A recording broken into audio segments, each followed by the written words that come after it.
മേലാപാത ചൂടം 5480 മുറിവ. പുറത്ത് മാത്രം 150 പരം ആഴമുള്ള മുറിവ. 17 മണിക്കൂർ വെള്ളം കിട്ടാതെ അവിടെ ദാഹിച്ചു വരണ്ടു. 17 വലിപ്പമുള്ള മുള്ളുകൾ തലയോട്ടിക്കകത്തേക്ക് ആഴ്ന്നിറങ്ങി.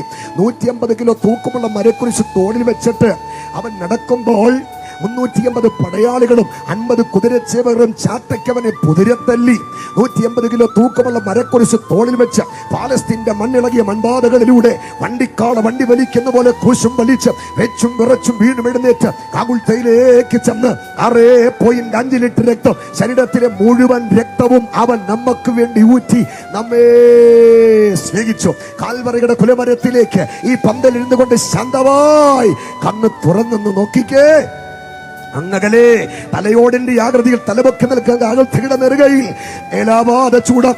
ഒരു വൈദ്യന്റെ സൂചിക്കും തുന്നിക്കെട്ടുവാനാവാതെ എണ്ണമറ്റ ആയിരക്കണക്കിന് മുറിവേറ്റ് ആ ചോരയിൽ മുക്കിയ ഒരു മാംസകഷണം പോലെ അറവിശാലയിൽ ഒരു മാടിന്റെ കുറങ്ങ് കെട്ടി തൂക്കിയിരിക്കുന്ന പോലെ ഒരുവനെ തകർത്ത് തൂക്കിയിരിക്കുന്നത് കണ്ടോ?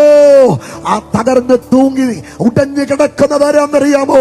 നമ്മുടെ പ്രാണന്റെ വീണ്ടെടുപ്പിന്റെ വിലയായ വാഴ്ത്തപ്പെട്ട കർത്താവാണ്. സ്നേഹിതോ, സകലേക്കാൾ അധികം യേശു നിന്നെ എങ്ങനെ സ്നേഹിച്ചുവെന്ന് ചോദിച്ച ആ ചോദ്യത്തിന് ഉത്തരം ചൂണ്ടിക്കാണിക്കാൻ എനിക്കൊരിടമേയുള്ളൂ. കാൽവറിയിലാണ് ദൈവസ്നേഹത്തിന്റെ സമ്പൂർണത.